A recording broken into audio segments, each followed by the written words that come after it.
तो आज का टॉपिक है हमारा linear differential equation with constant coefficient, या फिर हिंदी में बोलते हैं उसको अचर गुणांकों वाले रैखिक अवकल समीकरण। डिफरेंशियल इक्वेशन यानी कि अवकल समीकरण आप 12th में थोड़ा सा पार्ट पढ़ चुके हैं, ऐसा मैं मानता हूँ, और आपके सिलेबस में भी था ये। ठीक है, फिर भी थोड़ा इसको रिवाइज कर लेते हैं। सबसे पहले इसकी डेफिनेशन को रीड कर लेते हैं। ऐसे समीकरण जिसमें परतंत्र चर यानी कि डिपेंडेंट वेरिएबल y और उसके अवकलज, उसके डेरिवेटिव मतलब dy बाई डी एक्स या d square y by d x square किसी स्वतंत्र चर के संगत इंडिपेंडेंट वेरिएबल के रिस्पेक्ट में अगर एग्जिस्ट करते हो, विद्यमान हो, तो उस समीकरण को हम अवकल समीकरण कहते हैं।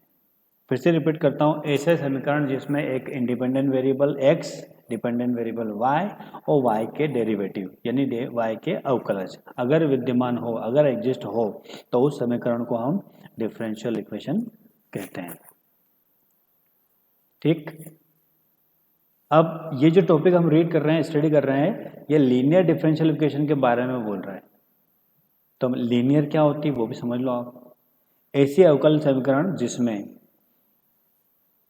डिपेंडेंट वेरिएबल y और उसके अवकलज केवल प्रथम घात के होते हैं।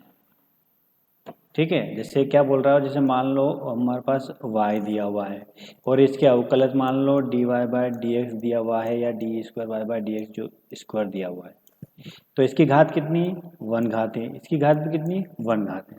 तो ऐसे जितने भी अवकलज या डेरिवेटिव आएंगे उसमें, चाहे d square y by d square भी हुआ ना, d square y by d x square ये भी हुआ ना, तो इसकी पूरे की पावर तो एक ही है,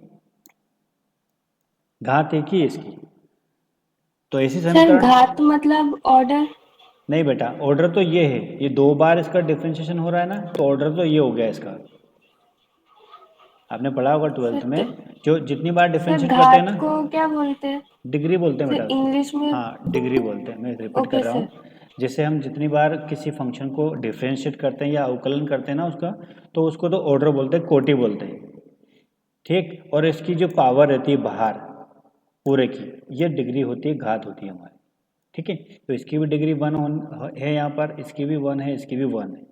यानी y वेरिएबल और उसके अवकलज, उनकी अगर डिग्री या घात फर्स्ट हो, मतलब एक हो, तो वो समीकरण रैखिक समीकरण कहलाती है, रैखिक अवकलन समीकरण कहलाती है, लीनियर डिफरेंशियल इक्वेशन कहलाती है।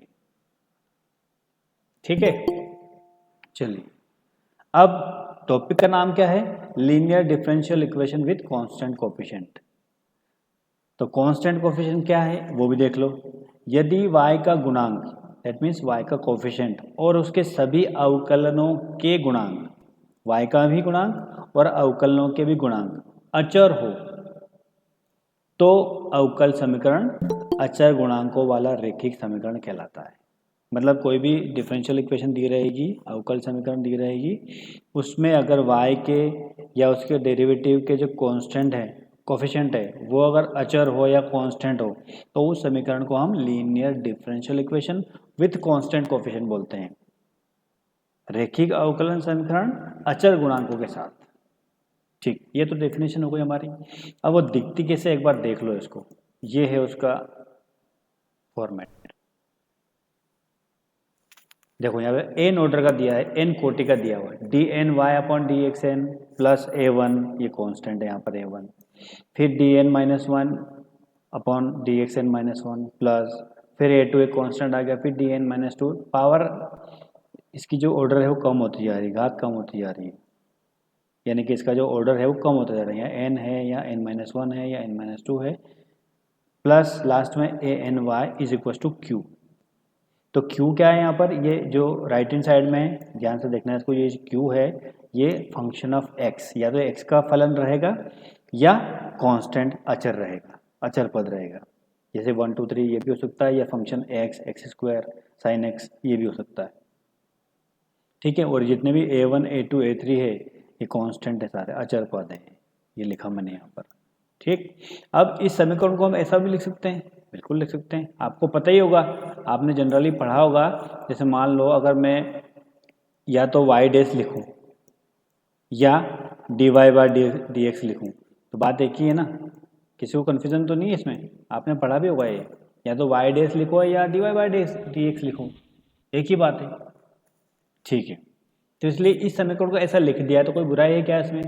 यहाँ भी एन बार अवकलन किया हुआ है, ये भी एन बार अवकलन किया हुआ है, ये एक तरीका है इसको लिखने का। ठीक, अब बहुत खास बात, यदि ये जो राइट हैंड साइड में क्यू दिया हुआ है, अगर क्यू का मान 0 है, अगर क्यू का मान अगर 0 है तो वो समीकरण हमारा होमोजीनियस कहलाता है, समघातीय कहलाता है। और अगर क्यू इक्वल टू 0 नहीं है, कुछ और कांस्टेंट या कुछ फंक्शन दिया हुआ हो, तो उस केस में ये जो समीकरण क्या कहलाती है हमारी, विषमघाती कहलाती है या फिर नॉन होमोजीनियस कहलाती है। फिर से रिपीट कर रहा हूँ, if q is not equal to 0, sorry, if q is equal to 0 then it is said to be homogeneous, समघाती कहलाती है, and if q is not equal to 0 then it is said to be non homogeneous या विषमघाती कहलाती है। दो case है केवल, 0 के केस में समघाती होमोजीनियस और 0 के बराबर नहीं है तो विषमघाती नॉन होमोजीनियस।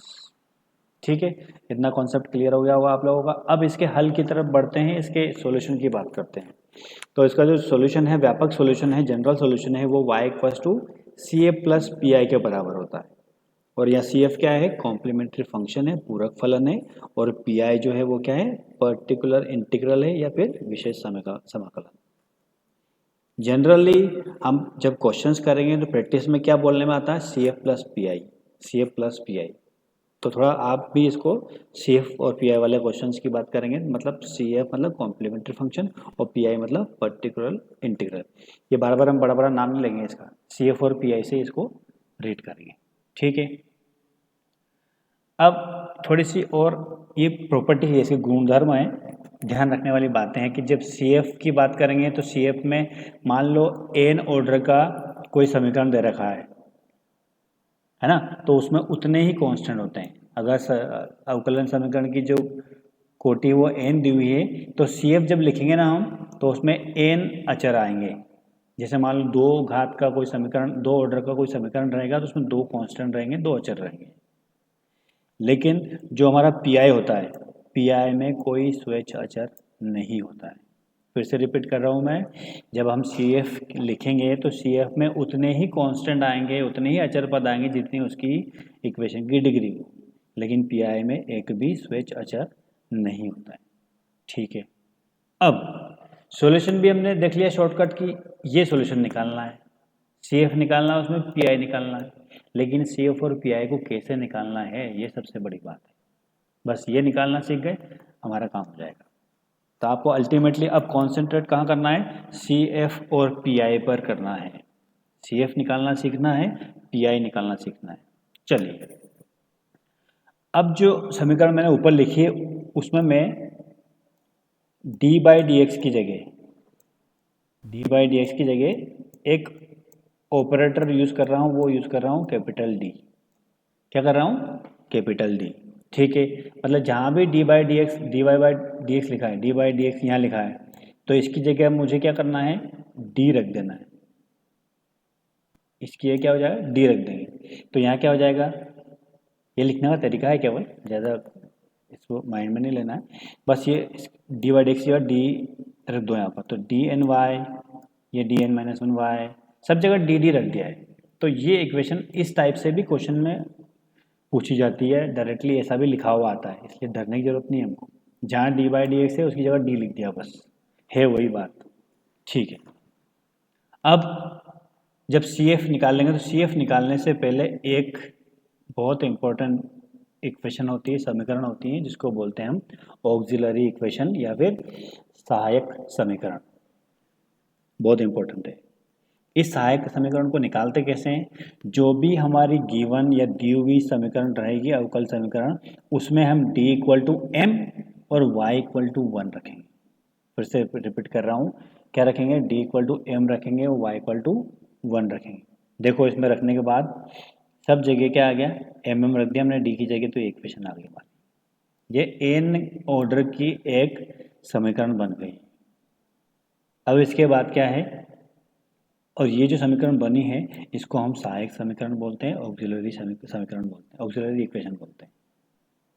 फिर से रिपीट कर रहा हूँ, ऑक्सिलरी इक्वेशन निकालने के लिए दी हुई अवकल समीकरण में d इक्वल्स टू m और y इक्वल्स टू 1 पुटअप कर देंगे तो उस केस में हमको ये इस टाइप की जो इक्वेशन मिलती है उसको सहायक समीकरण कहते हैं। अब ये समीकरण दे रखी है, इसका ऑर्डर n दिया हुआ है, इसका मतलब इसमें n मूल निकलेंगे, मतलब n रूट्स इसके निकलेंगे।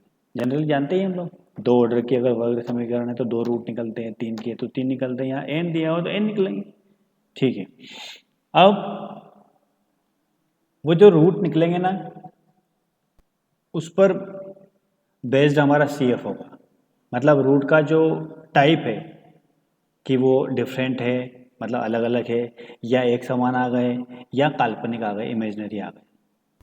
तीन केस बनेंगे उसमें। जो इक्वेशन हमने यहाँ पे निकाला ये वाला, इसमें हम रूट्स इसको फाइंड आउट करेंगे। तो हो सकता है रूट बराबर आ जाए, जैसे 2 2 आ गया, 1 1 आ गया, या हो सकता है डिफरेंट आ जाए, 1 2 3 आ जाए, या फिर हो सकता है इमेजिनरी यानी कि काल्पनिक आ जाए, 2 + -3 आयोटा। आ सकते हैं ना, बिल्कुल आ सकते हैं। तो उस पर बेस्ड तीन केस बनते हैं हमारे यहाँ पर। जैसे मैंने पहला लिखा है कि अगर सभी रूट आपके क्या हो, डिफरेंट हो, भिन्न भिन्न हो।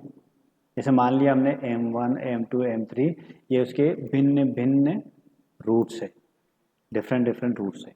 तो उस केस में जो CF लिखने का तरीका है वो देखना आप ध्यान से। एक कांस्टेंट लेना है C1, फिर e की पावर जो रूट आया है, क्या आया, m1 आया तो m1x लिख दिया। दूसरा रूट क्या आया, m2 आया तो C2 e की पावर m2x। तीसरा क्या आया, C3 e की पावर m3x, ये लिख दिया। चौथा होता, पांचवा होता, तो हम इसी तरीके से इसको कांस्टेंट के साथ लिखते जाते हैं। ठीक है, जितने कांस्टेंट आएंगे, जितने रूट आएंगे उतने कांस्टेंट लगाना है हमको, ये ध्यान रखना है। अब मैंने ऊपर ही बताया आपको, अभी CF में उतने कांस्टेंट आएंगे जितना समीकरण का ऑर्डर होगा। ठीक है, दूसरा केस क्या है हमारा, इक्वल रूट्स। जब वो समीकरण हम हल करेंगे तो हो सकता है रूट जो है एक समान आ जाए, इक्वल आ जाए। मैंने एक छोटा सा एग्जांपल ले लिया, मान लो दो रूट आ गए हमारे पास, m1 बराबर m2, दोनों आ गए 2 और 2, दोनों 2 2 आ गए, मतलब एक ही रूट है, वो रूट दो है लेकिन बराबर है। ठीक है, तो उसका CF लिखने का तरीका क्या है, ऊपर कुछ और तरीके से लिखा था, यहाँ पर दो बराबर आ गए ना, इसलिए C1 एक कांस्टेंट प्लस यहाँ पे x का मल्टीप्लाई करना है आपको और C2 लिखना है। क्योंकि दो रूट हमने फाइंड आउट किए तो दो कांस्टेंट आएंगे, तो C1 एक हो गया, C2 एक हो गया, और बीच में यहाँ पे एक x का मल्टीप्लाई कर दिया और ब्रैकेट लगा के e की पावर में जो रूट आया था, मान लो 2 आया तो यहाँ e की पावर 2x हो जाएगा। ठीक, एक और सुन लो, अगर तीन रूट होते m1 बराबर m2 बराबर m3 होता तो उस केस में जो तरीका लिखते हैं हम CF का, क्या हो जाता, C1 x C2 प्लस, अब यहाँ पे x की पावर बढ़ा दो आप, x स्क्वायर और C3, ऐसा हो जाता है। क्योंकि तीन रूट आए ना, m1 m2 m3 तीनों बराबर, ब्रैकेट लगा दिया और फिर से बाहर क्या, e की पावर और ये m1 x, m1x लिखो या m2x लिखो या m3x लिखो, बात एक ही, क्योंकि तीनों बराबर है। ऐसे अगर चार होते तो C1 plus x C2 plus x square C3 plus x की पावर 3 C4, चार होते हैं इसलिए, दो है इसलिए ऐसा लिख दिया। ठीक है, तीसरा और लास्ट केस क्या है, जब समीकरण के जो मूल आएंगे, जो रूट्स आएंगे वो काल्पनिक हो या फिर इमेजिनरी टाइप के हो, मतलब इस पैटर्न के हो, अल्फा प्लस माइनस आई बीटा, या कोई भी नंबर हो सकते हैं। ठीक है, अब आपको ये चीज़ पता होगी कि कोई भी काल्पनिक रूट या इमेजिनरी रूट हमेशा पेयर में आते हैं, जोड़े में आते हैं। जैसे मैं आपसे बोल दूं कि किसी रूट समीकरण का जो मान है वो अल्फा प्लस आई बीटा है, तो ये कभी सिंगल नहीं आएगा, इसके साथ में हमेशा अल्फा माइनस आई बीटा भी आएगा। या आपको पता नहीं हो तो ध्यान में रखो इस चीज़ को, काल्पनिक मान हमेशा जोड़े में आते हैं, पेयर्स में आते हैं। ठीक है, चलो ठीक। तो उसका जो CF लिखने का तरीका वो क्या है, e की पावर में ये जो पहला रूट आया अल्फा, प्लस माइनस के पहले उसको यहाँ लिखना है e की पावर अल्फा एक्स, और फिर जो बीटा है वो यहाँ पे लिखना है अंदर। कैसे? कांस्टेंट लगा दिया हमने c1 और cos और बीटा एक्स, तो जो यहाँ बीटा रहेगा वो यहाँ लिखना है हमको। तो c1 cos beta x plus c2 sine और फिर वापस वही बीटा एक्स। ठीक है, अभी एग्जाम्पल से करेंगे इसको अपन। तो ये 3 केस है हमारे रूट्स के। इस इक्वेशन को सॉल्व करने के बाद 3 रूट्स आएंगे, तो 3 रूट्स को हमको इन रूट्स के अकॉर्डिंग CF निकालना है। और CF कब निकलता है? केवल लेफ्ट हैंड साइड वाला जो पार्ट है ना उसके लिए CF निकलता है, राइट हैंड साइड के लिए PI निकलता है। ठीक है, मतलब अगर राइट हैंड साइड में अगर PI 0 दिया हुआ तो PI निकलेगा ही नहीं उसका, लेकिन CF किससे निकलेगा? लेफ्ट हैंड साइड से निकलेगा, और CF तो हर क्वेश्चन में निकलेगा। कॉम्प्लीमेंट्री फंक्शन तो हर सवाल का आंसर होना ही चाहिए। PI तो अगर ये 0 हुआ तो PI निकलेगा ही नहीं। चलो आगे बात करते हैं अपन। CF की बात हो गई, अब CF निकालना सीख लेते हैं फिलहाल। PI अपन इसकी बात करेंगे। एक छोटा सा एग्जांपल दिया हुआ है, हल कीजिए d square y by d x square minus 3 dy by d x minus 4y equal to 0। ठीक है, इसका हल निकाल लेते हैं। जो दिया है उसको एक बार लिख लिया हमने। अब मैंने आपको अभी बताया कि डी बाई डी एक्स को किससे रिप्लेस करना है?